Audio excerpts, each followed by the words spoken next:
নিজামুদ্দিন আউলিয়া মস্ত বড় বুজুর্গ, হাজার হাজার মুরিদ আছে, লক্ষ লক্ষ মুরিদ ওনার আছে। দুনিয়ার জমিনে অনেক বড় পাক্কা ব্যক্তি। এইভাবে দিন চলতেছে। ওনার জামানায় একজন বড় বুজুর্গ আলেম ছিলেন। তিনি যেই জমানায় পীর ছিলেন, এই জমানায় একজন বড় আলেম ছিলেন। আলেমের নাম ছিল ফকিহ জিয়াউদ্দিন রহমতুল্লাহ আলাইহি। কথাগুলো মনে রাখবেন।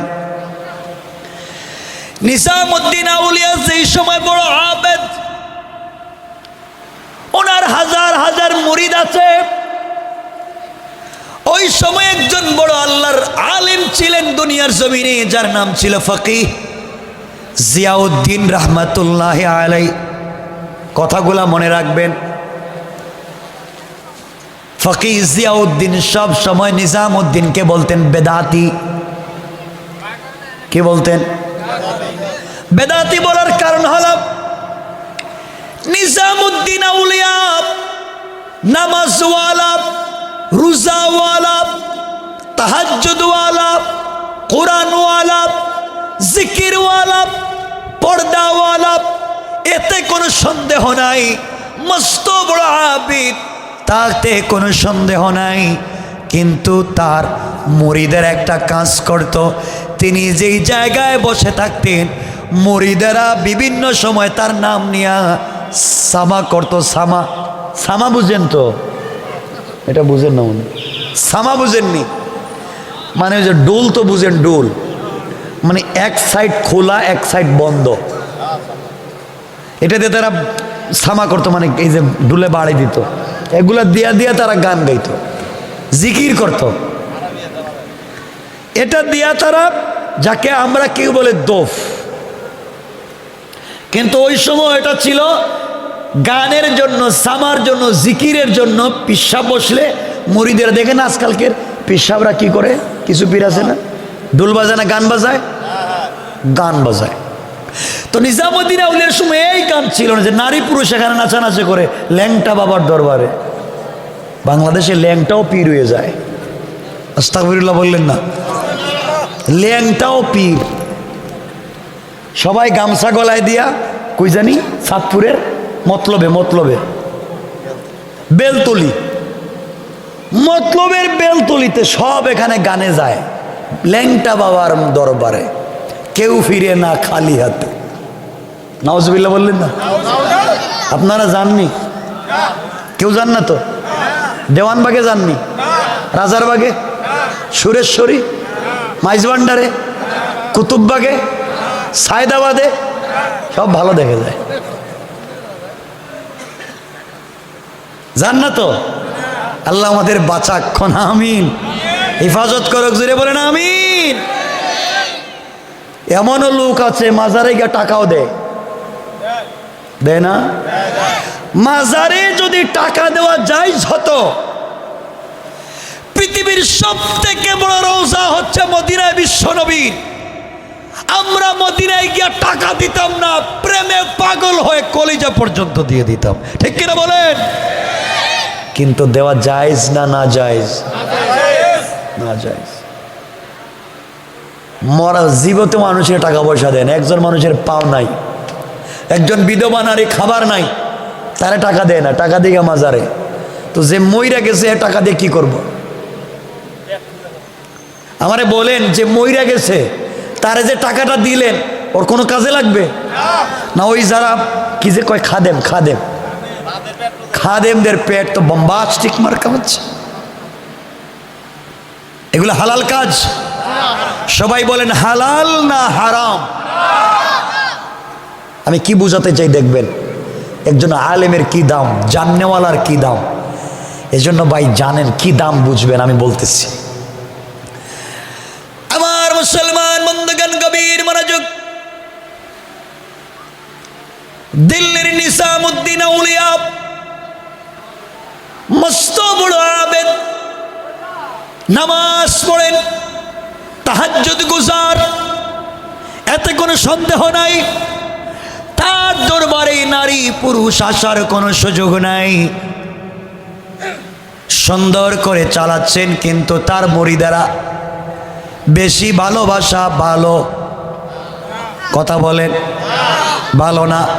ওরা ভালোবাসতে গিয়ে এক পর্যায়ে সামা করে ডুল বাজায়, কিন্তু তিনি তাদেরকে নিষেধ করেন না,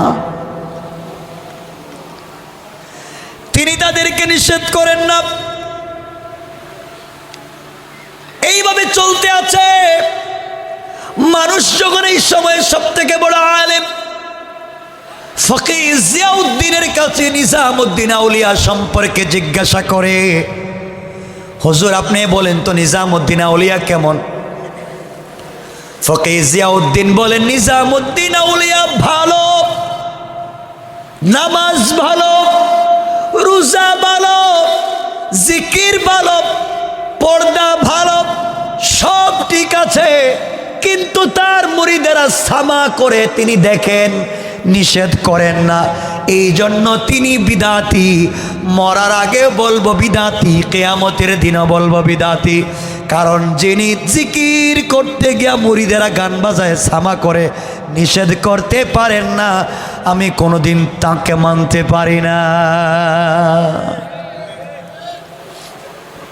যাকে ভালো বলেছি ভালো, যাকে খারাপ বলেছে খারাপ। আমি ছোট ছোট পীরের কথা বলতেছি না, ডাইরেক্ট নিজামুদ্দিন আউলিয়ার কথা বলতেছি। দেখেন কি হয়। আমার বন্ধুগণ এইভাবে চলতে লাগলো দীর্ঘদিন।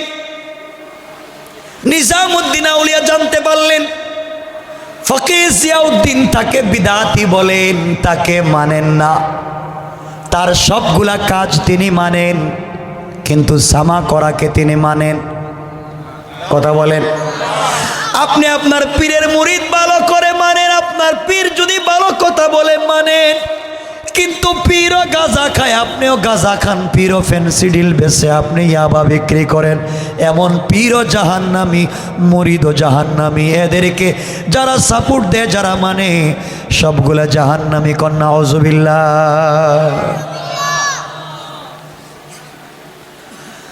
আমার বন্ধুগণ, একবার ফকিহ জিয়াউদ্দিন অসুস্থ হয়ে পড়লেন। দিল্লির সব থেকে বড় আলিম ফকিহ জিয়াউদ্দিন অসুস্থ হয়ে গেলেন। সবাই মনে করলো তিনি আর বাঁচবেন না। এমন সময় নিজামুদ্দিন আউলিয়া একদিন এক প্রোগ্রামে যাচ্ছেন। রাস্তায় যাওয়ার পথে মুরিদেরা বলছে, পীর সাহেব হুজুর আপনি জানেননি কোনো খবর? তিনি বললেন, না জানি না, কি হয়েছে? সবাই বলতেছেন, পীর সাহেব শোনেন, আপনাকে যেই ব্যক্তি সারা জীবন বিদাতি বলেছে, আপনাকে যেই ব্যক্তি কোনোদিন মানতে চায় না, পাবলিকের সামনে আপনাকে বিদাতি বলে ছোট করে, ফকিহ জিয়াউদ্দিন অসুস্থ, সাকারাত শুরু হয়েছে, মরে যাবে। মুরিদের উদ্দেশ্য ছিল এই কথা যদি নিজামুদ্দিন আউলিয়াকে বলি তিনি খুশি হবেন, আর বলবেন যেই ব্যক্তি আমাকে সারা জীবন বিদাতি বলছে ও মরে যাচ্ছে, মরে যাক। যা আমরা করবো, আমরা হলে তো ফেসবুকে টুইটারে আমাদের পীর সাহেবের নাম দিয়ে লাগাই দিতাম। নিজামুদ্দিন আউলিয়া বলেন, সত্যি কি তুমি দেখে এসেছ? সত্যি কি তুমি জানো তিনি অসুস্থ? কয়, হ্যাঁ আমি জানি অসুস্থ। এমন সময় নিজামুদ্দিন আউলিয়া বললেন, আমার সবগুলা প্রোগ্রাম ক্যান্সেল, আমি আজকে কোনো প্রোগ্রামে যাব না, আমি আজকে কোনো মাহফিলে যাব না, তোমরা আমাকে নিয়ে চলো, ফকিহ জিয়াউদ্দিনকে অসুস্থ দেখতে যাব। সারা জিন্দেগি এই লোকটা আমাকে বিদাতি বলতে পারে, কিন্তু তিনি হলেন এই জামানার সব থেকে বড় আলেম। তাকে সম্মান দেওয়ার জন্যে আমাকে কি বলল তা জানতে চাই না। একজন বড় আলেমকে সম্মান জানাতে তার ইন্তেকালের সময় তাকে দেখতে যেতে চাই। সুবহানাল্লাহ বলেন। নিজামুদ্দিন আউলিয়া তার মুরিদদেরকে নিয়ে চলতে লাগলেন ফকিহ জিয়াউদ্দিনের বাড়ির দিকে। ফকিহ জিয়াউদ্দিনের বাড়িতে যাওয়ার পরে মেহমান খানায় তিনি বসে পড়লেন। নিজামুদ্দিন আউলিয়া তার খাদেমদেরকে বললেন, খাদেমেরা শোনো, তোমরা ফকির জিয়াউদ্দিনের খাদেমদের সঙ্গে কথা বলো, কথা বলে বলো আমি নিজামুদ্দিন আউলিয়া এসেছি, তার সঙ্গে দেখা করতে চাই, একটু সুযোগ দেওয়া যাবে কিনা। নিজামুদ্দিন আউলিয়ার খাদেম ফকির জিয়াউদ্দিনের খাদেমের সঙ্গে কথা বলে জিয়াউদ্দিনের সামনে পৌঁছে গিয়েছেন। ফকির জিয়াউদ্দিনকে বলছেন, বড় হুজুর, নিজামুদ্দিন আউলিয়া আপনাকে দেখতে এসেছেন, মেহমানখানায় বসে বসে আপনার অনুমতি চাচ্ছেন, আপনি অনুমতি দিলে তিনি আপনার সঙ্গে দেখা করবেন। ফকির জিয়াউদ্দিন শুয়ে আছেন, বসতে পারেন না, দাঁড়াতে পারেন না, এত অসুস্থ। তিনি বললেন, তুমি কে? তোমাকে আমি চিনি না। নিজামুদ্দিন আউলিয়ার খাদেম বলছে, আমি নিজামুদ্দিন আউলিয়ার খাদেম, আমাকে তিনি পাঠিয়েছেন দেখা করার জন্যে, আপনার সঙ্গে কথা বলার জন্য অনুমতি প্রার্থনা করেছেন। ফকির জিয়াউদ্দিন বললেন, তুমি চলে যাও। যে লোকটাকে সারা জীবন বিদআতি বলেছি, আমি হয়তো এখন ইন্তেকাল করব, না হয় কোন সময় মরব জানি না, বিছানায় পড়ে গেছে, উঠতে পারবো না। যেই লোকটাকে সারা জীবন বিদআতি বলেছি, আজকেও বেদাতি বললাম, আর আমি ইন্তেকালের আগে কোনো বিদআতির চেহারা দেখে মরতে চাই না। চিন্তা করতেছেন? চিন্তা করতেছেন? যা সারা জিন্দেগি বলেছি এখনো তাই বলবো। নিজামুদ্দিন আউলিয়ার খাদেম গরম রাগ হয়ে নিজামুদ্দিন আউলিয়াকে এসে বলছে, হুজুর, বলছিলাম যেই লোকটা আপনাকে দেখতে পারে না, সারা জিন্দেগি আপনাকে দেখতে পারল না, আজও মরার আগে আপনাকে দেখতে পারে না, সারা জীবন আপনাকে বিদআতি বলেছে, আজও বিদআতি বলে, আজকে বলেছে আপনার সব কাজ ভালো, আপনি সামা করলে কেন বাধা দেন না, এই জন্য তিনি আপনার সঙ্গে দেখাও করবেন না, কথা বলবেন না। তিনি চান মরে যেতে পারেন, মরার আগে কোনো বিদআতির সঙ্গে কথা বলবেন না। চলেন আমরা চলে যাই, তার সঙ্গে কথা বলবো না, দেখা করব না। নিজামুদ্দিন আউলিয়া চোখের পানি ছেড়ে দিলেন, আর খাদেমকে বললেন, ও খাদেম, আবার যাও, আবার যাও, আবার গিয়া বলো, একটু দেখো না অনুমতি চেয়ে দেয় কিনা। আমাকে যত বিদআতি বলুক, আমাকে যত গালি দিক, একজন বড় আলেম ইন্তেকালের আগে তার সঙ্গে দেখা করি।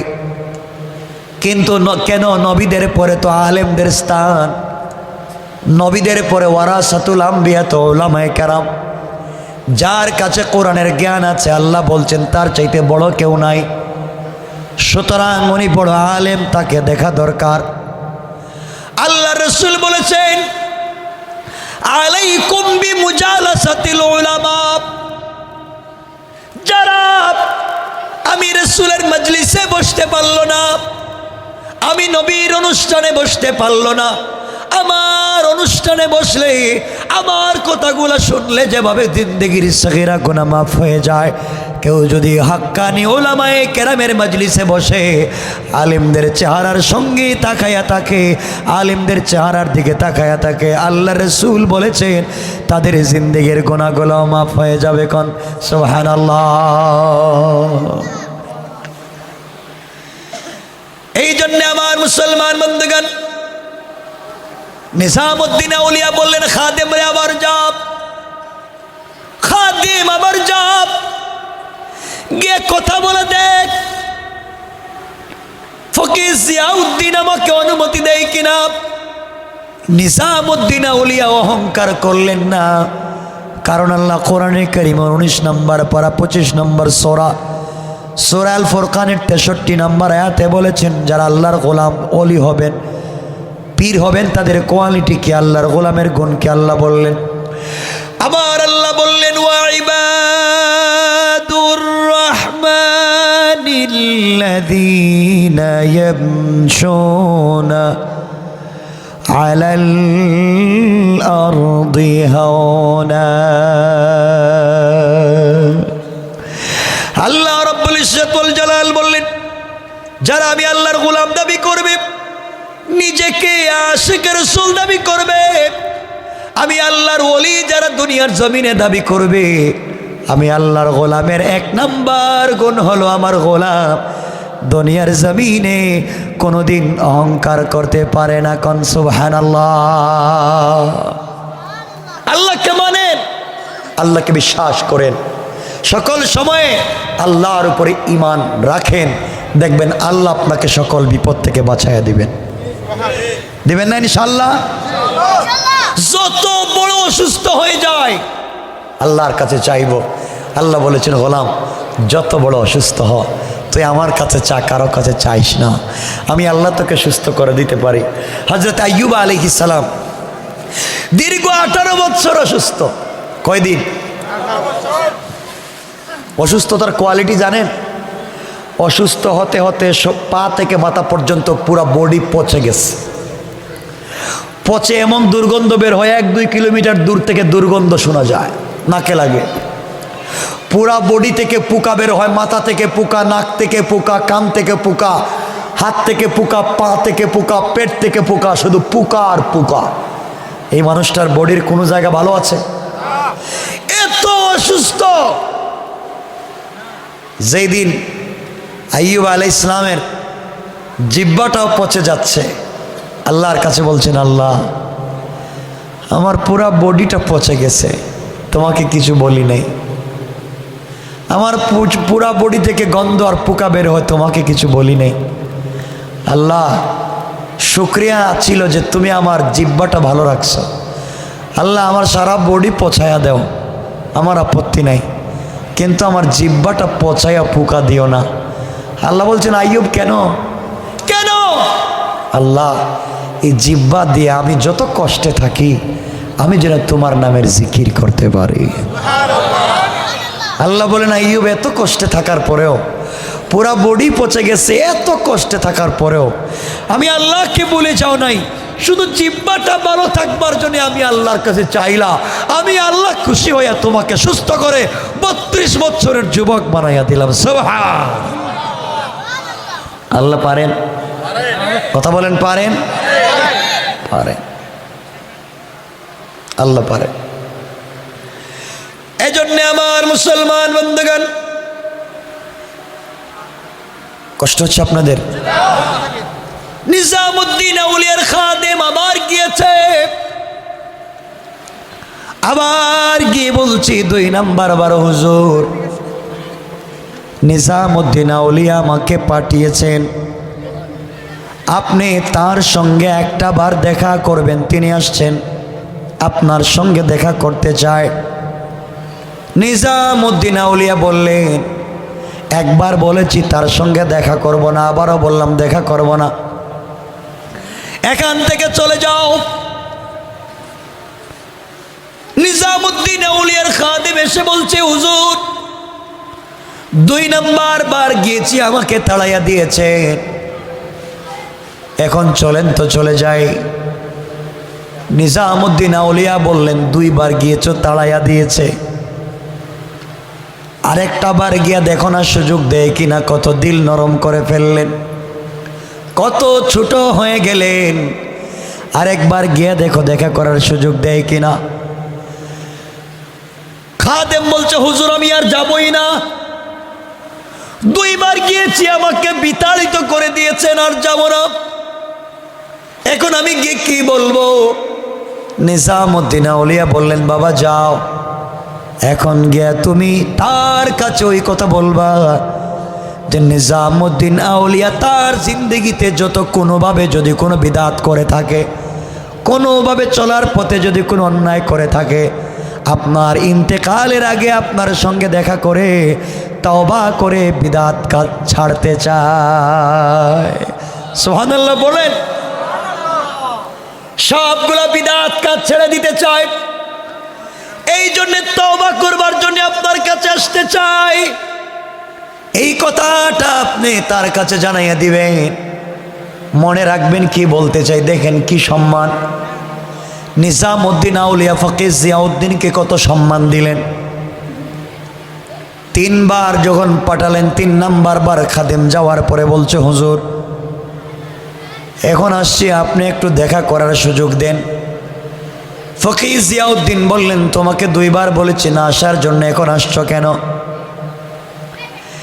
এই সময়ে নিজামুদ্দিন আউলিয়ার খাদেম বলছে, হুজুর এখন আপনার কাছে নিজামুদ্দিন আউলিয়া আমাকে পাঠিয়েছে, জীবনে চলার পথে যদি কোনো বিদআত করে থাকেন, তাওবা করার জন্য আসতে চান, আপনি যদি একটা সুযোগ দেন। এই কথা শুধু বলেছে। ফকি জিয়াউদ্দিন বললেন, কারা আছো আমাকে কষ্ট করে বসাইয়া দাও, আমাকে একটু বসাও। ফকি জিয়াউদ্দিন বসলেন। এবার নিজামুদ্দিন আউলিয়ার খাদেমকে বলছেন, সত্য কথা বলো, সত্য কথা বলো, সত্যি কি নিজামুদ্দিন আউলিয়া ভুল বুঝতে পেরে বিদআত থেকে বাঁচবার জন্য আসতেছেন? বলে হ্যাঁ। ফকি জিয়াউদ্দিন তার খাদেমকে বললে, খাদেম তুমি আমার ঘরে যাও, নিজামুদ্দিন আউলিয়া যদি তার সবগুলা অন্যায় থেকে নিজেকে বাঁচাবার জন্যে আমার কাছে আসে তওবা করবার জন্যে, আমি ফকি জিয়াউদ্দিনও তাকে বিশ্বের সব থেকে বেশি সম্মান দিতে চাই, আমিও তাকে সম্মান দিতে চাই। তুমি আমার ঘরে যাও, আমার হোয়াইট শোকেসের ভিতরে জীবনে পাওয়া আমার যতগুলা মাথার পাগড়ি আছে, সম্মান হিসাবে পৃথিবীর যত জায়গায় গিয়েছি, যত জায়গায় আমি সম্মান হিসাবে মাথায় পাগড়ি পেয়েছি, সবগুলা পাগড়ি তোমরা এই মুহূর্তে আমার সামনে নিয়ে আসো। আর একটা পাগড়িকে আরেকটা পাগড়ির সঙ্গে জয়েন্ট লাগাইয়া নিজামুদ্দিন আউলিয়া যেই রুমে বসে আছেন ওই রুম থেকে মাটির মধ্যে বিছাইয়া আমার রুম পর্যন্ত নিয়ে আসো। নিজামুদ্দিন আউলিয়া আমার কাছে আসতে চায়, সে যেন মাটিতে হেঁটে না আসে, তার জুতা সহ যেন আমার পাগড়ির উপর দিয়া হেঁটে হেঁটে আমার রুমে চলে আসে। কোন সুবহানাল্লাহ। একটু আগে কত গরম ছিলেন না, কত রাগ করেছেন, দেখাই করবেন না। কিন্তু একজন মানুষ যখন বলছে আমি তওবা করতে চাই, একজন আলেম নিজের মাথার পাগড়ি তার জন্য বিছাইয়া দিয়েছে। আমি এখান থেকে বোঝাতে চাই, মানুষ চলার পথে ভুল করবে না, করবে না? যুবকেরা ভুল করেছে, একটা দাড়ি রাখে নাই, মসজিদে আসে না, টাকনুর নিচে প্যান্ট চলে গেছে। আপনি কার ছেলে দেখো রে বাপ, টাকনুর নিচে প্যান্ট পরে দাঁড়িয়ে রাখে না, মসজিদ আসে না, আপনি তুচ্ছ তাচ্ছিল্য করলেন না। সে ভুল করেছে, তাকে আপনি বুঝাও। ঠিক বললাম না? তাকে আপনি বুঝান। সে বুঝে না, সে ইসলাম জানে না, তাকে আপনি ইসলামটা জানান। সে যখন ইসলামটা জানতে পারবে তখন আর ছাড়বে না। কথা বলেন না কেন? সে যখন ইসলাম জানবে তখন ছাড়বে না। এজন্য তাকে ইসলাম জানান। আমার বন্ধুগণ, এক পর্যায়ে ফকি জিয়াউদ্দিনের সবগুলা পাগড়ি যখন বিছাইয়া দেওয়া হলো নিজামুদ্দিন আউলিয়া রুম পর্যন্ত, আর বলা হলো নিজামুদ্দিন আউলিয়া আপনি ফকি জিয়াউদ্দিনের পাগড়ির উপর দিয়ে হেঁটে হেঁটে যান। নিজামুদ্দিন আউলিয়া জুতা খুললেন আর বললেন আমি পাগড়ির উপর দিয়ে হাঁটবো। একজন আলেমের মাথায় পাগড়ি ছিল, ওই পাগড়ির উপর দিয়ে আমি হাঁটবো। তিনি বলেছেন হেঁটে যাওয়ার জন্যে। আমরা হলে তো হাইটা যাইতাম, লাইভও দিতাম, সেলফি উঠে ফেসবুকে দিতাম, দেখো সারা জীবন আমারে বেদাতি বলছে, এখন তার পাগড়ির উপর দিয়ে আমি হাইটা যাই। ঠিক না? আমাদের যে চরিত্র। নিজামুদ্দিন আউলিয়া নিজের জুতা করলেন, পাগড়ির উপর দিয়ে হাঁটলেন না, পাগড়িগুলাকে মাটি থেকে উঠাতে লাগলেন আর নিজের মাথায় পেঁচাতে লাগলেন। আর বললেন ফকি জিয়াউদ্দিন যেই পাগড়ি মাটিতে বিছাইয়া দিয়েছেন, আমি ওই পাগড়িটা মাথায় পেঁচাইয়া নিলাম। আর এটাই হচ্ছে ফকি জিয়াউদ্দিনের পক্ষ থেকে আমাকে সব থেকে বড় সম্মান। কোন সুবহানাল্লাহ, আল্লাহু আকবার বলেন। আল্লাহ বলছেন আফামান শারাহাল্লাহু সাদরাহু লিল ইসলাম ফাহুয়া আলা নূরিম মির রাব্বি। যার কাছে ইসলামের জ্ঞান আছে সে সব থেকে বড় ব্যক্তিত্ব, সে সব থেকে বড় জিনিস, সব থেকে পাওয়ারফুল ব্যক্তি। আল্লাহ বলছেন সে হচ্ছে আমি আল্লাহর জ্ঞান থেকে পাওয়া আলোর মধ্যে আছে। কান সুবহানাল্লাহ। এজন্য আমার বন্ধুগণ, চলার পথে আমাদের জিন্দগিতে ভুল হতে পারে, পারে কি পারে না? এজন্য আমরা চলার পথে মিথ্যা কথা বলবো? আমরা বলিনি মিথ্যা কথা। কারো জমি দখল করছেন না? কয় আইল টেলাইয়া টেলাইয়া নিজের জমি ছোটো ছিল, এতিমের জমি নিজের জমির ভিতরে ঢোকায় দিচ্ছে। রেজিস্ট্রারি করতে গিয়ে গরিবের জমি নিজের নামে রেজিস্ট্রারি করে দিচ্ছেন। কথা বলেন না কেন? ভাই বিদেশ থেকে টাকা পাঠায়, বলছে ভাই তুই আমার নামে একটু জমি এলাকায় লো, সব কিনছে নিজের নামে। আছে না নাই? বাবা মরে যাওয়ার আগে, বাবা মরে যাচ্ছে, যে কোনো একটা ছেলে বাবার কাছ থেকে টিপসই নিয়ে আনি সিস্টেম। আছে না নাই? শয়তানি, এত শয়তানি কইরা এমনও লোক আছে এলাকায়, জানি না আপনাদের এলাকায় আসেনি এই লোকটা, দেখবেন নিজের সম্পত্তি বন্টনের সময় নিজের ছেলেকে ঠিক মতো বন্টন করে দেয়, নিজের মেয়েকে দেয় না। আসেনি? সম্পত্তি নিজের ছেলেকে দেয় কিন্তু মেয়েকে দেয় না। হজে যাবেন বাবা, যার আগে সব সম্পত্তি বন্টন করতেছে, বন্টন করে সব ছেলেকে ঠিক মতো দিচ্ছে, মেয়ের হাতে 500 টাকা দিয়ে বলছে তুই একটু আপেল খাইস, আমি হজে গেলাম।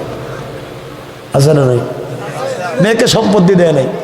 কাবার গিলাফে ধরে কাঁদতেছে আর কইতেছে আল্লাহ আমি সবগুলো ঠিক মতো দিয়ে আসছি, আমার মাফ করে দাও। আল্লাহ কো বাটপার, বাড়ি কই?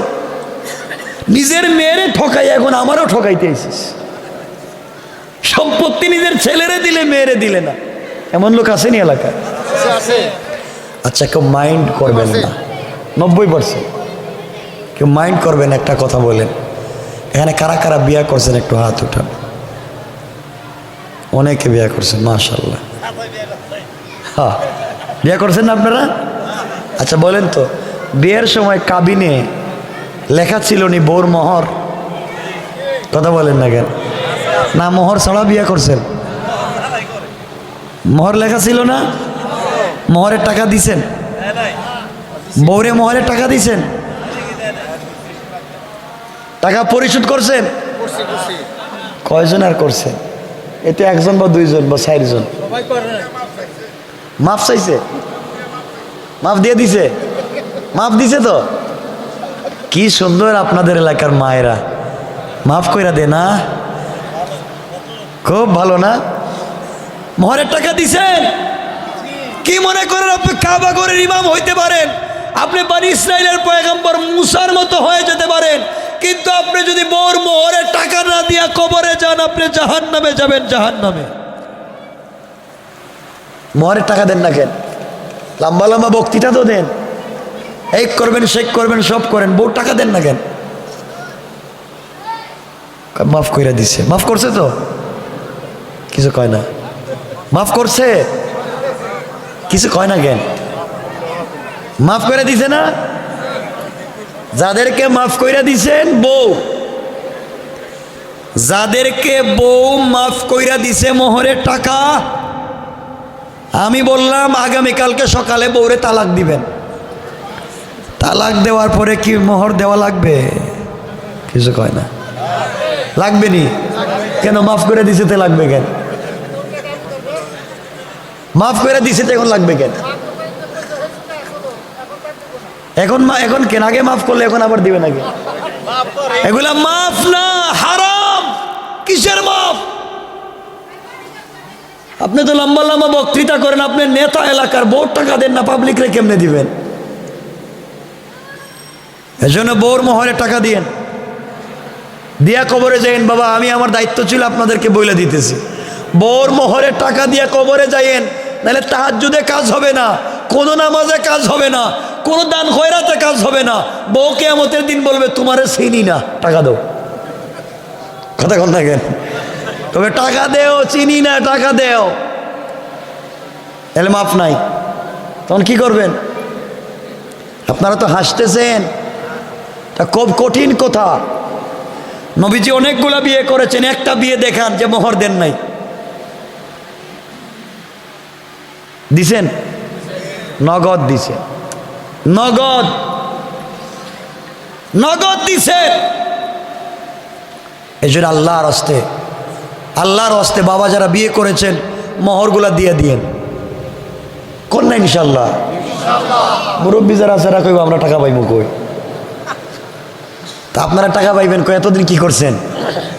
বউরে যদি 5টা শাড়ি প্রত্যেক বছর দিয়ে থাকেন তাহলে এই বছর দিবেন 6টা, দিয়া বলবেন একটা তোমার ওই মোহরের টাকা থেকে কাটটা গেল।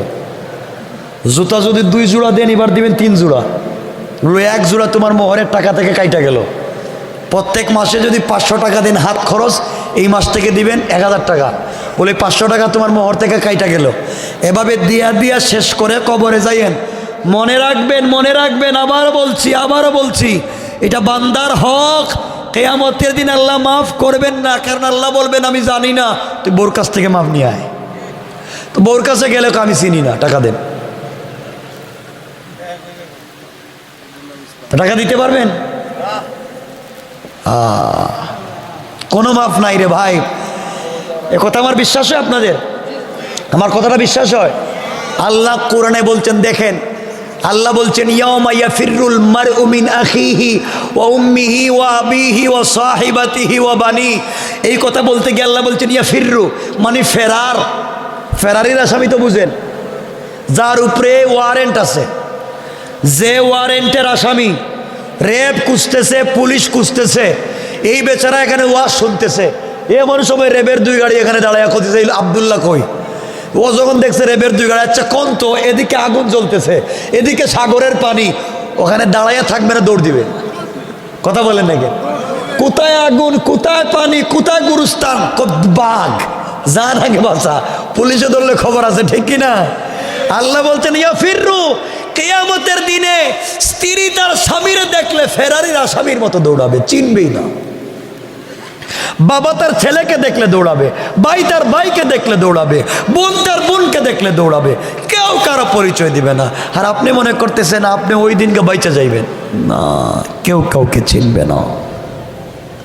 এমনকি আমার নবী নিজের মেয়ে কলিজার টুকরা মেয়ে ফাতেমাকে বলছেন ইয়া ফাতিমা আনকিজি নাফসাকে মিনান নার, ও আমার কলিজার টুকরা মা, তুমি আমার মেয়ে, বিশ্ব নবীর মেয়ে, হাসান হুসাইনের মা, আলীর স্ত্রী, এই পরিচয় দিয়া জান্নাতে যাইতে পারবা না।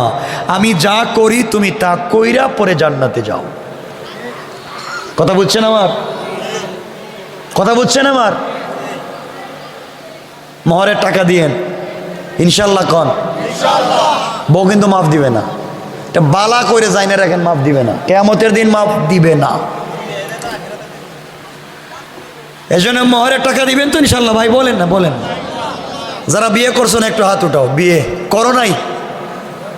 আল্লাহ রে, মোটামুটি কয়েকজন বাকি আছে বিয়ে করবা না? নিয়ত নাই? আচ্ছা কয় ঠিক আছে, বিয়ে করবা, কিন্তু বিয়ের সময় কোনো যৌতুক নিতে পারবা না। যৌতুক নিবা? কিছু কয় না কেন? যৌতুক নিবা? যৌতুক যদি নেওয়ার নিয়ত থাকে, বিয়া যাওয়ার আগে বাথরুমে ঢুকে যাইবা, 2 ঘন্টা ইচ্ছা মতো খাইবা, পারবা? যৌতুক অবশ্যই যৌতুক হারাম। যৌতুক সবাই বলেন হারাম। যৌতুক নিবেন না। আর যারা বিয়ে দিবেন মেয়ে, যৌতুক দিবেন না। আজকালকে বেশিরভাগ স্বামী তার স্ত্রীকে পিটায় যৌতুকের জন্য, ঠিক কিনা বলেন? পেট্রোল দিয়ে আগুন ধরায় দেয় যৌতুকের জন্য। আপনারা আমাকে শুরুতেই বললেন আমরা মুসলিম, তো কোন সাহাবী বউরে যৌতুকের জন্য আগুন দিয়ে জ্বালাইছে?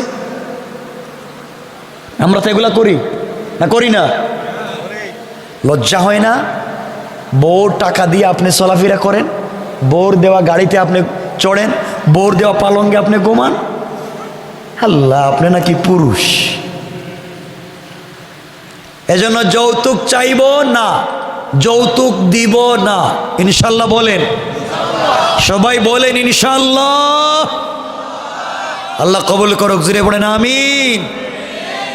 আচ্ছা, বিয়ের সময় গায়ে হলুদ করবেন না? কয় কত হাজি সাহেব যে বিয়ের সময় গায়ে হলুদ করে। হ্যাঁ,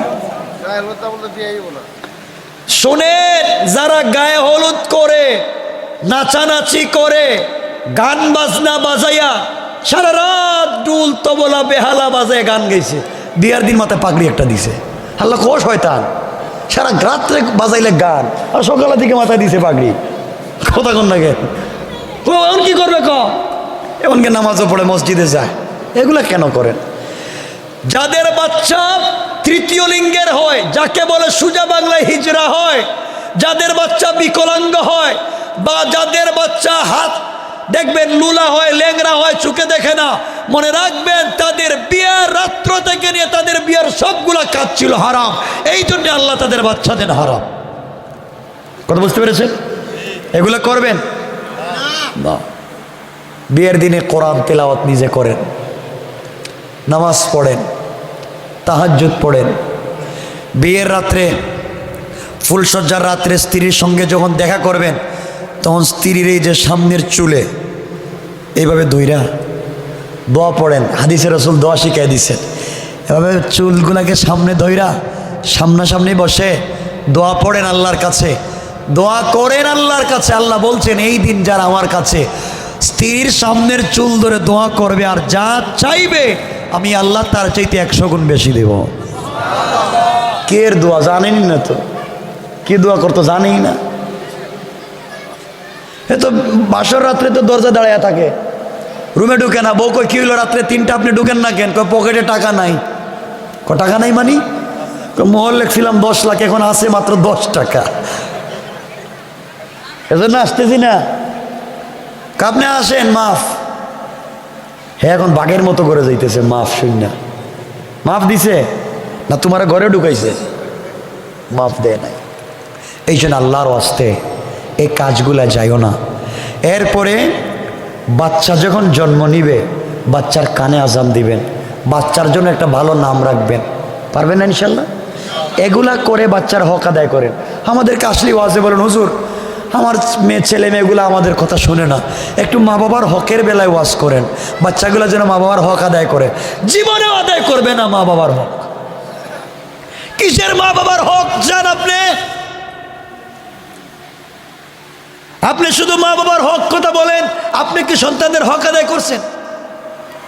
আপনি সন্তানের হক আদায় করেন নাই, এই সন্তান কোনোদিন আপনার হক আদায় করবে না। কথা বুঝতেছেন ভাই? আগে সন্তানের হক দেন, এরপরে সন্তানই আপনাকে বৃদ্ধাশ্রমে রাখবে না, কাঁধে করে নিয়ে হাঁটবে, রিক্সা চালাইয়া আপনাকে খাওয়াবে, রিক্সা চালাইয়া খাওয়াবে, এরপরও বৃদ্ধাশ্রমে দিবে না। দেখেন না, কোনো রিক্সাওয়ালার মা বাবা বৃদ্ধাশ্রমে আছে? কোনো ভ্যানওয়ালার মা বাবা বৃদ্ধাশ্রমে আছে? কোনো মসজিদের ইমাম মুয়াজ্জিন খাদেমের মা বাবা বৃদ্ধাশ্রমে আছে? বৃদ্ধাশ্রমে যারা থাকে এদের ছেলেরা ইংলিশ মিডিয়ামের প্রফেসর, সচিব, মন্ত্রী, বড় বড় ডক্টরেট ডিগ্রিধারী, তাদেরকে সব কিছু শেখানো হয়েছে। আমি জায়াত পড়েছি, তাদেরকে ইসলামের জ্ঞান শেখানো হয় নাই। ঠিক কিনা বলেন? এই জন্য অবস্থা। এই জন্য আল্লাহকে আসতে কষ্ট হচ্ছে আপনাদের ভাই? কিছুক্ষণ চালাবো? একটু হাত উঠে দেখান কার কার কষ্ট হচ্ছে। কষ্ট হইতেছে।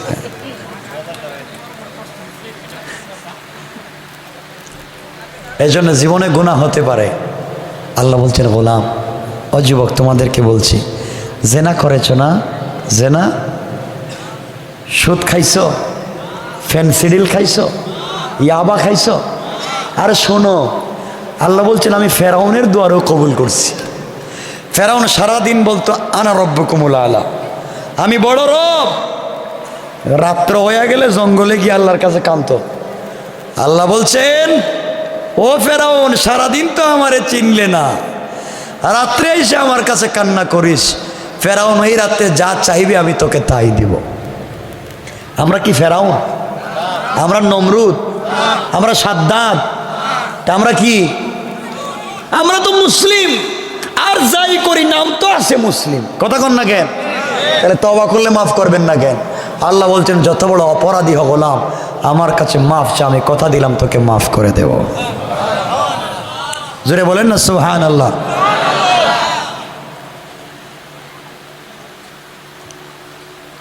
আমার মুসলমান বন্ধুগণ, গভীর মনোযোগ। আল্লাহর পয়গম্বরের একজন সাহাবী ছিলেন, যার নাম ছিল সালাবা আল আনসারী রাদিয়াল্লাহু তাআলা আনহু। উনি ছিলেন আনসারী সাহাবী। কথাগুলা মনোযোগ দিয়ে শুনবেন কি বলতে চাই। সালাবা আল আনসারী রাদিয়াল্লাহু তাআলা আনহু আল্লাহর রাসূল এক যুদ্ধে যাবেন।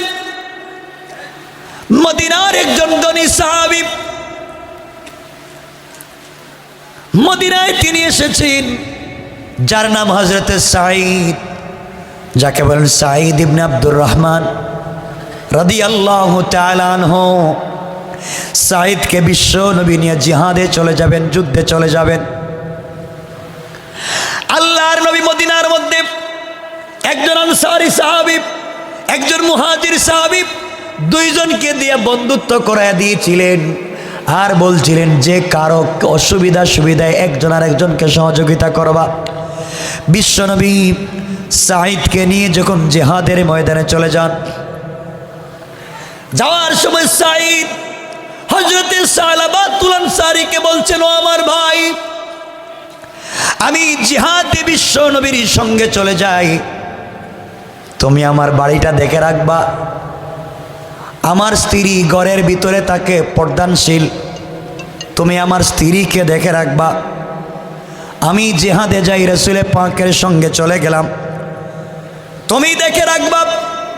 এই কথা বলে সাঈদ ইবনে আব্দুর রহমান সালাবাতুল আনসারীকে বললেন, রাসূলের সাহাবীকে বললেন, বাইরে তুমি আমার বাচ্চা, আমার পরিবার, আমার সম্পত্তি, আমার বাগান, আমার স্ত্রী, সব কিছুকে তোমার কাছে আমানত রেখে গেলাম। আমি জিহাদে চলে যাই, তুমি আমানতকে রক্ষা করে চলবা। নবীজির সঙ্গে চললেন জিহাদের ময়দানে। আমার বন্ধুগণ, কি বুঝাতে চাই মনোযোগ দিয়ে শোনাব। হযরত সাঈদ বিশ্ব নবীর সঙ্গে চলে গেলেন। দীর্ঘদিন পর্যন্ত নবীজির সঙ্গে জিহাদে ছিলেন। এদিকে সালাবাতুল আনসারী রাদিয়াল্লাহু তাআলা আনহুর কাছে আল্লাহর পয়গম্বরের সাহাবী, যে কোনো সময় যে কাউকে শয়তান ধোঁকা দিতে পারে কিনা, কথা বলেন না কেন? মনে রাখবেন, যে কোনো সময় যে কাউকে শয়তান ধোঁকা দিতে পারে, তারই ক্ষমতা আছে। আল্লাহর কাছে শয়তান বলেছিল, আল্লাহ তাআলা, তুমি যখন আমার জিন্দেগির সকল আমলগুলোকে বরবাদ করে দিয়েছ, হাজার হাজার লক্ষ লক্ষ বছরের সালাতকে বরবাদ করে দিয়েছ, আমার অত ইবাদতগুলোকে নষ্ট করে দিলা। আল্লাহ তাআলা পৃথিবীতে এমন কোনো জায়গা নাই যেখানে শয়তান আল্লাহকে সেজদা করে নাই। পৃথিবীতে আল্লাহ এমন কোনো কিতাব নাজিল করেন নাই যেই কিতাবের জ্ঞানী শয়তান ছিল না। তুমি আর আমি তো হয়তো কোরআনের হাফেজ, তুমি আর আমি হয়তো একটা কিতাব মুখস্থ পারি, কিন্তু আল্লাহ যত কিতাব দুনিয়ার জমিনে নাজিল করেছেন, শয়তান সব কিতাবের হাফেজ ছিল। তুমি আর আমি হয়তো 2-4টা মসজিদে সাজদা দিয়েছি আল্লাহকে, আর শয়তান এই জমিনের পূর্ব থেকে পশ্চিম, উত্তর থেকে দক্ষিণ, গোটা দুনিয়ার সকল জায়গায় আল্লাহকে সাজদা করেছে। এত বড় ইবাদত গুজার হওয়ার পরেও যেই সময় আল্লাহ বলেছিলেন, একটা হুকুমের কথা মানল না, আল্লাহ তাকে রাজিম শয়তান বানাইয়া দিলেন, বিতাড়িত শয়তান বানাইয়া দিলেন।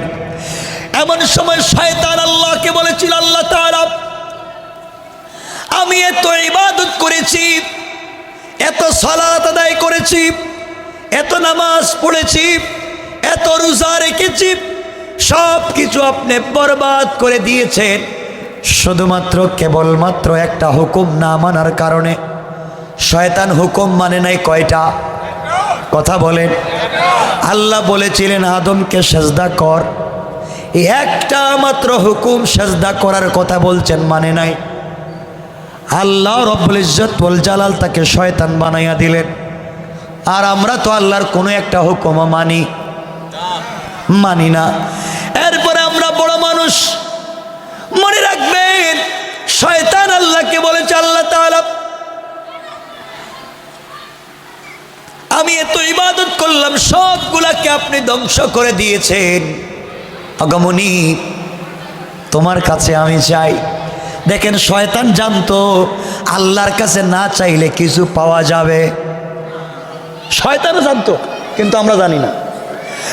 শয়তান আল্লাহর কাছে বলছে, আল্লাহ তাআলা তুমি যেহেতু আমাকে শয়তান বানিয়ে দিয়েছ, আমাকে মারদুদ বানিয়ে দিয়েছ, আমাকে বিতাড়িত করে দিয়েছ, আল্লাহ তাআলা তোমার কাছে আমি চাইলাম কিয়ামত পর্যন্ত তুমি আমার হায়াতকে বাড়াইয়া দাও। শয়তান জানে আল্লাহর কাছে না চাইলে কেউ দিতে পারবে। আল্লাহ বললেন, শয়তান রে যা, তোর হায়াতকে কিয়ামত পর্যন্ত বাড়াইয়া দিলাম। এবার শয়তান বলছে, আল্লাহ তাআলা তুমি আমাকে একটু শক্তি দাও। আল্লাহ বললেন, শক্তি দিলাম। আল্লাহ আর একটু শক্তি দাও।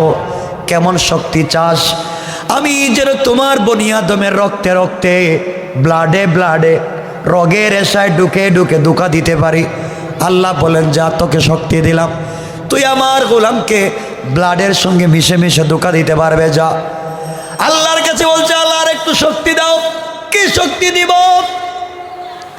আমি যে কোনো সময় যে কোনো রূপ যেন নিতে পারি। আল্লাহ কই দিলাম। আল্লাহ আরো শক্তি দাও, কি চাস? আয় আল্লাহ তাআলা আমি যেন দিনে ধোঁকা দিতে পারি, রাতে ধোঁকা দিতে পারি, জাগ্রত থাকতে ধোঁকা দিতে পারি, ঘুমের মধ্যে ধোঁকা দিতে পারি, সরাসরি সামনে না আইসা মনের ভিতরে ধোঁকাটা যেন দিতে পারি, এই শক্তি দাও। আল্লাহ বললেন, শয়তান রে তোকে এই শক্তি দিলাম, যা। শয়তান এবার সবগুলা শক্তি পাইয়া, সবগুলা ক্ষমতা পাইয়া মুস্কি হাসে আল্লাহকে বলতেছে, আল্লাহ তাআলা জাহান্নাম কয়টা বানাইছো? আল্লাহ বলেন, জাহান্নাম বানাইছি 6টা, 6টা স্তরে জাহান্নাম বানাইছি। শয়তান বলে, আল্লাহ তোমার জাহান্নাম আরো বাড়াইতে পারো। ও কেন? আল্লাহ তাআলা এই জাহান্নাম দিয়ে লাভ হবে না, আরো বাড়াও, কারণ তোমার যতগুলা বনি আদম দুনিয়ায় আছে একটাও জান্নাতে যাবে না, সবগুলাকে ধোঁকা দিয়ে আমি জাহান্নামে দিব। নাউজুবিল্লাহ। এবার আল্লাহ বললেন, শয়তান রে তুই আমাকে চ্যালেঞ্জ দিলি, তুই আমার সঙ্গে কৌশল করলে, ধোঁকাবাজি করলি, ক্ষমতা পাইয়া আমার গোলামকে ধোঁকা দিয়া জাহান্নামে নেবার কথা বললে। গোলাম রে, শয়তান রে শোন, তাহলে আমি আল্লাহ তোকে চ্যালেঞ্জ দিলাম, তুই আমার গোলামকে আমি যদি 100 বছর হায়াত দেই, 99 বছর 11 মাস 29 দিন তুই যদি ভুল পথে চালাস, আমার গোলাম যদি আমাকে বলে যায় আর একটা মাত্র দিন বাকি আছে আমার গোলাম মরে যাবে, ওই দিনের ভিতরে আমার গোলাম যদি গোটা জিন্দেগির গুনার জন্যে আমি আল্লাহর দরবারে চোখের পানি ছেড়ে দিয়ে তওবা করে, আর আমার গোলামের চোখ থেকে মাছির দানা পরিমাণ 1 ফোঁটা পানি চোখ থেকে যদি গড়াইয়া পড়ে যায়, আমি আল্লাহ কথা দিলাম রে শয়তান, আমি আল্লাহ সাথে সাথে আমার গোলামের জিন্দেগির গুনাহগুলোকে মাফ করে জান্নাতি বলে ফয়সালা করে দিতে আমি আল্লাহর 1 মিনিটও দেরি হবে না। কোন সুবহানাল্লাহ। আবার বন্ধুগণ, আশরাফ আলী থানভী লিখেন, এক গোলাম, এক যুবক 80 বছর আল্লাহর কাছে প্রতিদিন ডাক দিয়া বলে, ইয়া সনামু, ইয়া সনামু, ইয়া সনামু। সনামুন অর্থ মূর্তি। কি? মূর্তি। প্রতিদিন মূর্তি সামনে নিয়া ডাক দিয়া বলে, ইয়া সনামু, আমার মেয়ের বিয়া সাহায্য করো, আমিও সুস্থ সাহায্য করো। আচ্ছা, কোন তো মূর্তি কিছু শুনে? আপনারা বলেন, মূর্তি কিছু বুঝে? প্রতিদিন এভাবে মূর্তির সামনে নিয়ে ইয়া সনামু বলে, 1 দিন 2 দিন না, বলতে বলতে 80 বছরের শেষ হয়ে গেছে। সনামন বলতে বলতে পাগল, কেউ তো তার কথা শোনে না। আল্লাহর গোলাম একদিন মাগরিবের সময় পাগলের মতো ইয়া সনামু, ইয়া সনামু, ইয়া সনামু বলতে বলতে পাগল হয়ে গেছে। মূর্তি তো কথা শোনে না। হঠাৎ করে ভুল করে তার মুখ দিয়া ইয়া সনামুনের জায়গায় আমার আল্লাহর সিফতি নাম ইয়া সমাদু বের হয়ে গেছে। কোন আল্লাহু আকবার। ইয়া সমাদু যখন তার জবান দিয়া বলে ইয়া সমাদু বের হয়ে গেছে, সাথে সাথে কুদরত থেকে গায়ব থেকে আওয়াজ এসেছে লাব্বাইকা ইয়া আবদি। গোলাম ৮০ বছর আমি আল্লাহকে ডাকলে না প্রয়োজন পড়ল না, আজকে হঠাৎ করে সমাদ বলে আমাকে ডাক দিলে। গোলাম কেন ডাকলে, কি অসুবিধায় পড়লে? আমি আল্লাহ আছি, তুই আমাকে বল, আমি তোর সমস্যার সমাধান করে দেব। গোলাম চোখের পানি ছেড়ে দিল। ৮০ বছর সনামুন ডাকলাম, সাড়া দিল না। আজকে ভুল করে সমাদু ডেকে ফেললাম, যে আমার ডাকে সাড়া দিয়েছে তিনি আমার আল্লাহ। সাথে সাথেই গোলাম কালিমা পড়ে মুসলমান হয়ে যায়। কোন সুবহানাল্লাহ। আমার বন্ধুগণ, শয়তান আল্লাহর কাছে চ্যালেঞ্জ করলো, কেউ জান্নাতে যাবে না। আল্লাহ চ্যালেঞ্জ করলেন, যত বড় অপরাধী হোক আমার কাছে চাইলে আমি মাফ করে দেব। আমার বন্ধুগণ, এইভাবে শয়তান হযরতে সালাবাতুল আনসারী রাদিয়াল্লাহু তাআলা আনহু, আল্লাহর পয়গম্বরের সাহাবী হযরতে সালাবাকে শয়তান ধোঁকা দিতে লাগলো আর বলল, সালাবারি, তোমার কাছে তোমার বন্ধু সাঈদ, তার বাড়ি, তার সম্পত্তি, তার টাকা পয়সা, তার বাচ্চা, তার স্ত্রীকে তোমার কাছে আমানত রেখে গেছে। সবগুলাকে দেখে রাখবার জন্যে ও সালাবাতুল আনসারী, তুমি কি আজকে পর্যন্ত সাঈদের স্ত্রীকে দেখেছ? সাঈদের স্ত্রী বিশ্ব সুন্দরী একটা মেয়ে, এই মদিনার সব থেকে সুন্দরী একটা মহিলা। তুমি ঘরের ভিতরে যাও, আজ পর্যন্ত একদিন তুমি সাঈদের স্ত্রীকে দেখলা না। তোমার মনের ভিতরে কি যৌবনের চাহিদা নাই? তোমার ভিতরে কি খাহেশ মেটাবার ইচ্ছা নাই? সাঈদের স্ত্রীকে একা পাওয়ার পরে কি তুমি তার দিকে তাকাও না? সাঈদ তো রসুলের সঙ্গে যুদ্ধে আছে, সে তো তোমাকে দেখতেছে না। এই সুযোগ তো জীবনে হাতছাড়া করা যায় না। শয়তান ধোঁকা দিতে পারে কিনা? কথা বলেন। সালাবাতুল আনসারীকে ধোঁকা দিতে লাগলো। এইভাবে ধোঁকা দিতে দিতে সালাবাতুল আনসারী রাদিয়াল্লাহু তাআলা আনহুর মাথায় যখন শয়তান কুমন্ত্রণা দিল, তিনি একদিন হযরতে সাঈদ রাদিয়াল্লাহু তাআলা আনহুর ঘরের ভিতরে ঢুকলেন। ঘরের ভিতরে ঢুকে সাঈদের স্ত্রীকে ডাক দিলেন।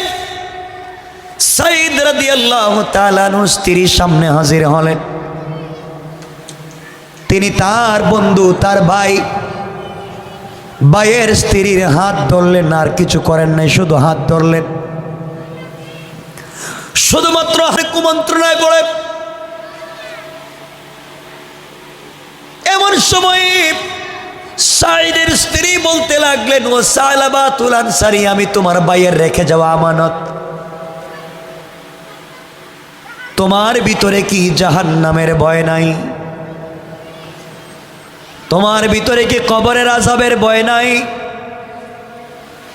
তোমার ভিতরে কি আল্লাহর সামনে দাঁড়াবার ভয় নাই? তুমি যে আমার হাত ধরেছ, তোমার কাছে সব কিছু আমার স্বামী আমানত রেখে গেল, তুমি কি আমানতের খেয়ানত করবা? আল্লাহর পয়গম্বর বুখারীর সহিহ হাদিসে বলেছেন, লা ঈমানা লিমান লা আমানাতা লা ওয়ালা দীনা লিমান লা আহদা লা। যে আমানত রক্ষা করতে পারে না তার কোনো ঈমান নাই। যে ওয়াদা দিয়া ওয়াদা রক্ষা করতে পারে না তার কোনো ধর্ম নাই। ও ভাই, তুমি আমার স্বামীর সঙ্গে ওয়াদা দিয়েছ আমানত রক্ষা করবা। তুমি যদি আমানত রক্ষা না করো, ওয়াদা ঠিক মতো পালন না করো, তোমার ঈমান থাকবে না, তোমার কোনো ধর্ম থাকবে না, বাইরে তোমার ভিতরে কি অনুশোচনা আসে না? তুমি কেমনে নিজেকে জাহান্নামের আগুন থেকে বাঁচাবা? কবরের ভিতরে 70টা সাপ তোমাকে দংশন করবে, কেমনে বাঁচাবা? কবরের ভিতরে তোমাকে ফেরেশতারা পিটাবে, কেমনে বাঁচাবা? বাইরে তোমার ভিতরে কি জাহান্নামের ভয় নাই? তুমি কেন অন্যায় পথে হাঁটো? এই কথাগুলো বলেছেন, বলতে দেরি হয়েছে। হযরতে সালাবা সাইদের স্ত্রীর হাত ছেড়ে দিলেন, ঘর থেকে পাগলের মতো বের হয়ে গেলেন। আর রাস্তায় গিয়া পাগলের মতো কান্না করে আর বলে, আল্লাহ, আমার নাম গুনাহগার, তোমার নাম তো আজিজুল গফফার। আমি কেমনে আমার ভাইয়ের রেখে যাওয়া আমানত কেন হাত দিলাম? কেন আমি তার স্ত্রীর হাতের সঙ্গে হাতটা লাগালাম? কিয়ামতের দিন কেমনে জাহান্নামের আগুন থেকে নিজেকে বাঁচাবো? কেমনে আমি কবরের আযাব থেকে নিজেকে বাঁচাবো? এই জন্য এইভাবে কান্না করতে করতে অনেক দূরে, মদিনা থেকে দূরের দিকে দৌড়ায়। আল্লাহর পয়গম্বর জিহাদ থেকে চলে আসলেন। কথাগুলো শুনেন কি বলতে চাই। জিহাদ থেকে চলে আসার পরে সাঈদ ইবনে আব্দুর রহমান বাড়িতে আসলেন। স্ত্রী কি বললেন, স্ত্রী রে, আমার ভাই সালাবাতুল আনসারী কোথায়? তাকে যে আমি দেখি না। স্ত্রী সবগুলা ঘটনা খুলে বললেন, বাইরে এই ঘটনা ঘটেছে। স্বামীকে বললেন, এই ঘটনা ঘটেছে, তোমার ভাই এই কাজ করেছে, আমার হাত ধরেছে, আমি তাকে জাহান্নামের কথা বলে ভয় দেখালাম, সে এই দিকে জঙ্গলে চলে গেছে। সাঈদ ইবনে আব্দুর রহমান দৌড়াতে লাগলেন জঙ্গলের দিকে। গিয়ে দেখেন হযরতে সালাবা জঙ্গলের এক কর্নারে পুড়া পুড়া চোখের পানি ছেড়ে কান্না করে তওবা করে। সাঈদ বললেন, বাইরে তোমার কাছে আমি সব কিছু আমানত রেখে গেলাম, আর তুমি কেন আমার স্ত্রীর হাত ধরলে, এমন অন্যায় করলা? কি গুনাহ হয়েছে আমি তো জানি না, তুমি চলো নবীজির দরবারে যাই, দেখি নবীজি কি বলবেন। সালাবা বললেন, বাইরে ও ভাই, তুমি আমার হাতে পায়ে রশ্মি লাগাও, হাতে পায়ে বেড়ি লাগাইয়া তুমি টাইনা টাইনা নিয়ে যাও। আমি এত বড় অপরাধ করেছি, রাসূলের সামনে কেমনে যাই? হযরতে সাঈদ রাদিয়াল্লাহু তাআলা আনহু, হযরতে সাঈদ রাদিয়াল্লাহু তাআলা আনহু সালাবাকে নিয়ে গেলেন হযরতে আবু বকরের দরবারে। আবু বকরকে সালাবা বললেন, বাইরে আমি অপরাধ করেছি, আমি এত বড় ভুল করেছি, তুমি বলো ক্ষমা হবে কিনা? আসলে শুধু হাত ধরেছেন। আবু বকর বললেন, বাইরে তুমি আমানতের খেয়ানত করেছো, তোমার গুনাহ আল্লাহ মাফ করবে কিনা জানি না, তবে আমার কাছে তোমার ব্যাপারে কিচ্ছু করার নাই। আমার বন্ধুগণ, হযরতে সালাবাতুল আনসারীর একটা মেয়ে ছিল, হযরতে খানসানা। সেও বাবার রশ্মি দইরা দইরা টানতেছে। আমরের দরবারে গেলেন। আমর ডাক দিয়ে বলেন, সালাবা, ভাইয়ের রেখে যাওয়া আমানতের খেয়ানত করেছ, তুমি কেন তার স্ত্রীর হাত ধরেছ আমি জানি না, আল্লাহ তোমাকে ক্ষমা করবে কিনা জানি না, তবে আমার বাড়ি থেকে যাও। হযরতে সালাবা বললেন, সাঈদ রে, তুমি আমাকে নিয়ে চলো বিশ্ব নবীর দরবারে। ইচ্ছা ছিল নবীজির বাড়িতে না গিয়া সাহাবীদের মাধ্যমে যদি সমস্যার সমাধান করে যায় বেঁচে যাব। কেমনেই চেহারা নবীজির সামনে গিয়ে আমি দেখাই। হযরতে সায়লাবাকে বিশ্ব নবীর দরবারে হাজির করা হলো। আমার নবী সব কথা শুনে বললেন, সায়লাবা, তোমাদের দুজনকে আমি বাই বাই বানাইয়া দিয়েছিলাম, বন্ধুত্ব তো আমি লাগাইয়া দিয়েছিলাম, তোমাকে বড় আমানতদার মনে করেছিলাম। তুমি কেন সাঈদের স্ত্রীর হাত ধরলে? চিন্তা করেন, শুধুমাত্র হাত ধরেছে, নিজেকে কত বড় অনুশোচনায় ভোগাচ্ছে, কি গুনাহ করে ফেলেছে। আর তুমি আমি জাহান্নামের কত কাজ করে এখন পর্যন্ত তাওবা করি না। কেমনে আল্লাহর জমিনে হাঁটো, কেমনে গুনাহ করে আল্লাহর জমিনে ধম্ব ভরে হাঁটো? কি জবাব দিবা মরার পরে? কবরে গিয়ে আল্লাহর সামনে কি বলে জবাব দিবা? আল্লাহর নবী বললেন, সায়লাবারে আমার বাড়ি থেকে বের হয়ে যাও। আমিও জানি না তোমার ব্যাপারে আল্লাহ কোন ফয়সালা দিবেন, আমি জানি না। তুমি কেন আমানতের খেয়ানত করলে? শুধুমাত্র হাত ধরলেন, এটা এত বড় অপরাধ হয়ে গেল। রাস্তায় যাওয়ার পরে হযরতে সায়লাবার মেয়ে হযরতে খানসানা রশ্মি ছেড়ে দিয়ে বলছে, বাবা, ঘুরে ঘুরে দেখেছি তোমার উপরে সাহাবায়ে কেরাম সন্তুষ্ট, তোমার উপরে আবু বকর সন্তুষ্ট, তোমার উপরে ওমর সন্তুষ্ট, এমন কি ঘুরে ঘুরে দেখলাম বিশ্ব নবী অসন্তুষ্ট। তিনিও তোমার ব্যাপারে কোনো কথা বলতে চাইলেন না। বুঝতে পেরেছি তুমি যে অন্যায় করেছো, বেগানা নারীর হাত ধরেছ, অন্য একজন নারীর হাত ধরেছ, আল্লাহ নির্ঘাত অসন্তুষ্ট। নাচেত নবীজি এত রাগ করতেন না। বাবা, আমিও তোমাকে ছেড়ে দিলাম, তোমাকে ছেড়ে দিলাম, যতদিন পর্যন্ত তোমার উপরে আল্লাহ, সাহাবী আর রসুল খুশি না হবেন, ততদিন পর্যন্ত তোমাকে আমি বাবা বলে স্বীকার করব না। কন নাউজুবিল্লাহ। চিন্তা করতেছেন ভুল করেছেন কি? কথা বলেন, ভুল করেছেন কি? হাত ধরেছেন, শুধুমাত্র একজন বেগানা নারীর হাত ধরেছে, এটাই তো অপরাধ না, আর কিছু? কথা বলেন না কেন? আপনাদের কষ্ট হচ্ছে ভাই? আমি রেখে দিব, 12টা হয়ে যাচ্ছে, 12টা হচ্ছে আর আপনাদের কষ্ট হইতেছে দেখতেছি। আবার মুসলমান বন্ধুগণ গভীর মনোযোগ। খানসানা ডাক দিয়ে বলছে, আব্বাজান, আপনাকে আমি ছেড়ে দিলাম, কেউ আপনার উপরে খুশি না, জিন্দেগিতে আপনাকে বাবা বলে স্বীকার করব না। তুমি কেন অন্য নারীর হাতটাকে তুমি ধরলা? এটাই অপরাধ।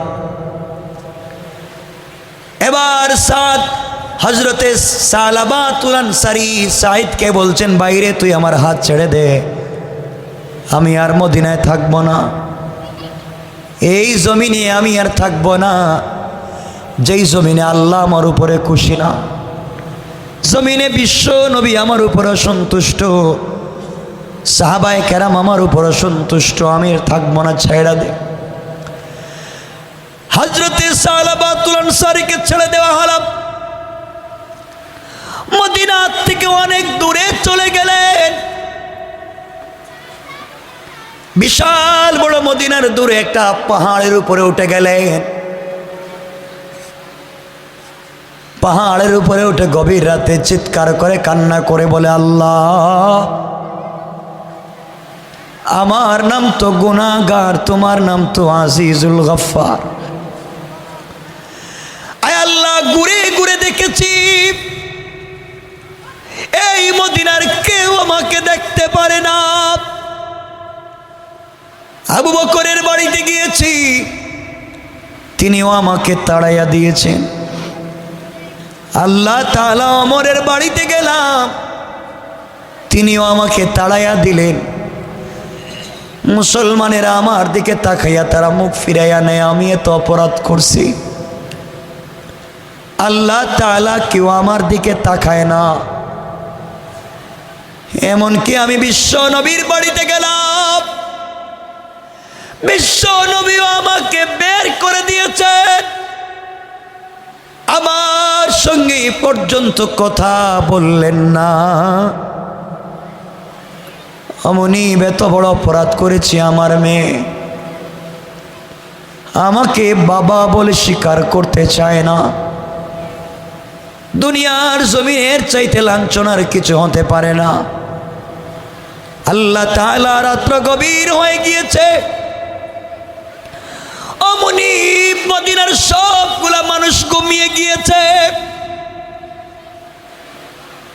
কত বাচ্চা মায়ের কোলের ভিতরে ঘুমায়, কত সন্তান বাবার গলা জড়াইয়া ঘুমায়। আল্লাহ তাআলা ভাই তার ভাইয়ের গলা জড়াইয়া ঘুমায়, বোন তার বোনের গলা জড়াইয়া ঘুমায়, স্বামী তার স্ত্রীর গলা জড়াইয়া ঘুমায়। আল্লাহ তাআলা জমিনের পশু পাখি গোলাপ বাসায় ঘুমায়। গোটা দুনিয়া নিস্তব্ধ, পিন পতন নীরবতা।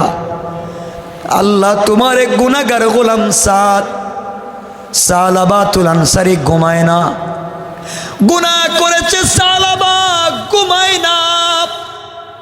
আয় আল্লাহ তাআলা কথা দিলাম, তুমি যদি আমাকে মাফ না করো আমি কিন্তু পৃথিবীর কোনো খাবার খাবো না। আল্লাহ তুমি যদি আমাকে মাফ না করো আমি সেজদা থেকে মাথা উঠাবো না। এইভাবে কান্না করে করে সময় কাটায়া দে। তার চোখের পানি পড়তে পড়তে গালে দুইটা দাগ পড়ে গিয়েছে, সেজদা থেকে মাথা উঠায় না।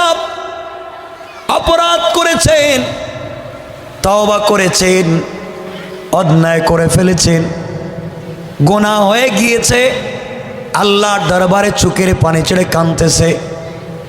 এইভাবে একদিন দুই দিন না, চলে গেল 40 দিন। আল্লাহর পয়গম্বর আখিরি জামানার নবী জনাবে মুহাম্মদুর রাসূলুল্লাহ সাল্লাল্লাহু আলাইহি ওয়াসাল্লাম ফজরের নামাজ পড়ে বসে আছেন। এমন সময় জিবরিল আমিন এসে হাজির হয়ে গেলেন। জিবরাইল এসে বললেন, ইয়া রাসূলুল্লাহ, ইয়া হাবিবাল্লাহ, আপনার কাছে জানতে চাই, আপনি বলেন তো দেখি, এই দুনিয়া আপনি সৃষ্টি করেছেন না আল্লাহ? আল্লাহর পয়গম্বর বললেন, জিবরাইল, এই দুনিয়া তো সৃষ্টি করেছেন আল্লাহ। আবার জিবরাইল বললেন, পয়গম্বর আরবি, আপনি বলেন, কোন মানুষ যদি গুনাহ করে মাফ করবেন আপনি না আল্লাহ? আল্লাহর পয়গম্বর বললেন, জিবরাইল, কেউ যদি গুনাহ করে মাফ তো করবেন একমাত্র আল্লাহ, পৃথিবীর কেউ মাফ করার ক্ষমতা নাই।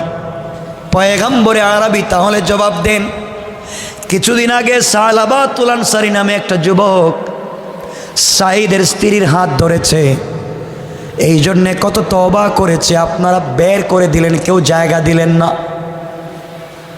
আল্লাহ রব্বুল ইজ্জত ওয়াল জালাল বলেছেন যে যত বড় অপরাধী হোক আর গুনাহগার হোক, দুনিয়ার সকল মানুষ তাদের দরওয়াজা বন্ধ করে দিতে পারে, কিন্তু আল্লাহ রব্বুল ইজ্জত ওয়াল জালাল গুনাহগারদের জন্য তার রহমতের দরওয়াজা বন্ধ করতে পারে না। আগে পয়গম্বরে আরবি সালাবাতুল আনসারী এত বেশি করে তওবা করেছে, আল্লাহ রব্বুল ইজ্জত ওয়াল জালাল তার তওবাকে কবুল আর মঞ্জুর করে তার জিন্দেগির গুনাহকে মাফ করে দিয়েছে। শুধু তাই না, এত বড় তওবা করেছে সালাবাতুল আনসারী, তার তওবাকে লিস্টেড রেজিস্টারিকৃত 70 জন মদিনার জাহান্নামীদের মধ্যে যদি বন্টন করে দেওয়া হয়, আল্লাহ রাব্বুল ইজ্জত ওয়াল জালাল আরো 70 জন জাহান্নামীকে মাফ করে দিবেন। কোন সুবহানাল্লাহ। আবার নবীজি বললেন, কে আছো এখানে? দাঁড়াও, আমার সালাবাতুল আনসারী কোথায় আছে? কেউ কি নিয়ে আমার কাছে আসতে পারবা? আমার বন্ধুগণ, রাত্র ছিল তখন গভীর। হযরতে আবু বকর বললেন, ইয়া রাসূলুল্লাহ, আমি যাব। আমার বললেন, সালাবা আমার বাড়িতে আসছিল, আমিও যাব।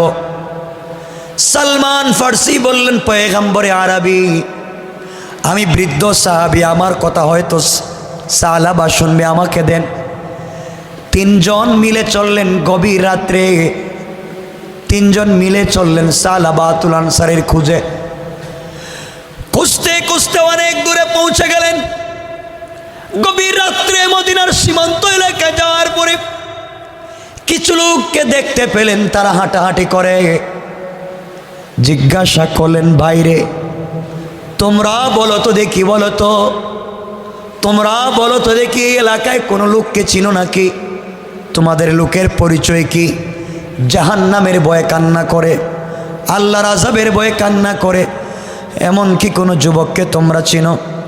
সীমান্ত এলাকার মানুষ বলছেন, আপনাদের কেউ চিনি না, আপনাদের লোকটা কেউ চিনি না। কিন্তু একটা কথা বলতে পারি, এই যে পাহাড় দেখতেছেন, এই পাহাড়ে গভীর রাত্রে সারাদিন সারা রাত্রে একটা যুবক কান্দে।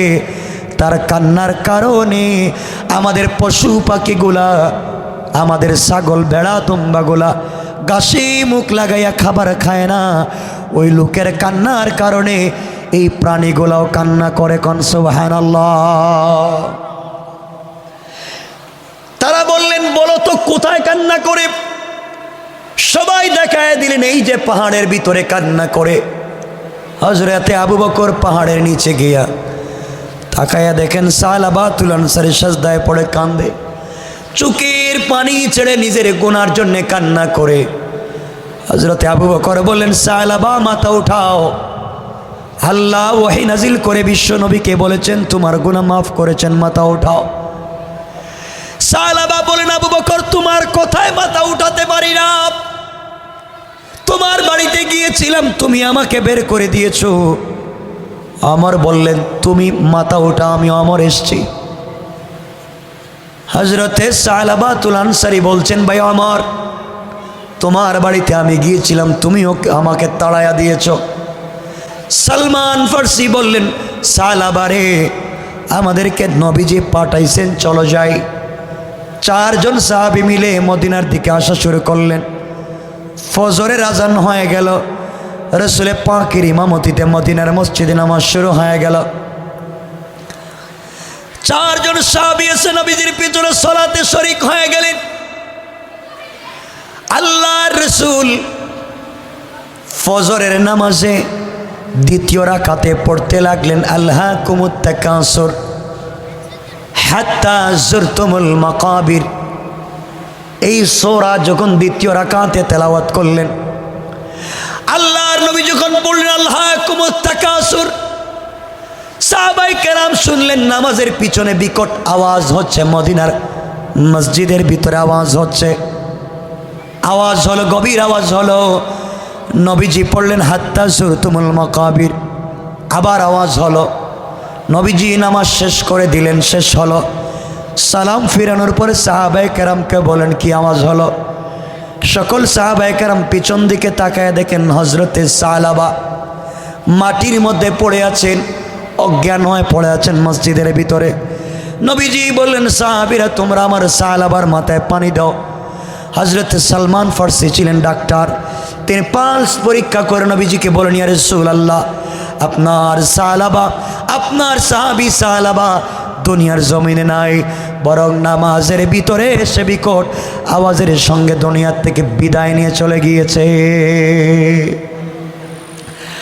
আল্লাহর নবী ডেকে বলেন, সাহাবীরা রে, সালাবা তার তাওবার মাধ্যমে আল্লাহকে খুশি করেছে, সাহাবায়ে কেরামকে খুশি করেছে, আমি নবীজিও খুশি হয়েছি, কিন্তু আমি তো আমার সালাবাকে পাই নাই। হযরতে সালাবাতুল আনসারীর স্ত্রী খানসানা বাবার লাশ জড়াইয়া কান্না করে বলছে, আল্লাহ তাআলা আমার বাবা তোমাকে খুশি করতে পেরেছে, বিশ্ব নবীকে খুশি করতে পেরেছে। সাহাবায়ে কেরামও খুশি হয়ে গেলেন, কিন্তু আমি তো আমার বাবাকে হারালাম। এই জন্য আল্লাহ রাব্বুল ইজ্জত ওয়াল জালাল বলেছেন কোরআনে কারিমে, আল্লাহু ওয়ালিয়্যুল্লাযীনা আমানু মিনাজ যুলুমাতি ইলান নূর। আল্লাহ রাব্বুল ইজ্জত ওয়াল জালাল বলছেন, যারা কোরআনের জ্ঞান হাসিল করবে, যারা কোরআনের শিক্ষায় শিক্ষিত হবে আর আমি আল্লাহকে অভিভাবক মানবে, তারা যদি চলার পথে কোনো ভুলও করে ফেলে, আমি আল্লাহ বললাম, আমি তাদের অভিভাবক হিসাবে বললাম, তারা যখন তওবা করবে আমি আল্লাহ সাথে সাথে তাদের তওবাকে কবুল করে আমি আল্লাহ তাদেরকে অন্ধকার থেকে আলোর পথে নিয়ে যাই। কান সুবহানাল্লাহ। সুতরাং আল্লাহ আমাদের সবাইকে কবুল করুক। কথা এখানে রেখে দিলাম। আমার জন্য দোয়া চাই, আপনাদের জন্য দিল থেকে দোয়া থাকলো। আল্লাহুম্মা লাকাল হামদু কুল্লুহু ওয়া লাকাশ শুকরু কুল্লুহু, নাসআলুকাল খায়রা কুল্লুহু ওয়া নাউযু বিকা মিন শাররি কুল্লি, ইন্নাকা আলা কুল্লি শাইইন কাদির।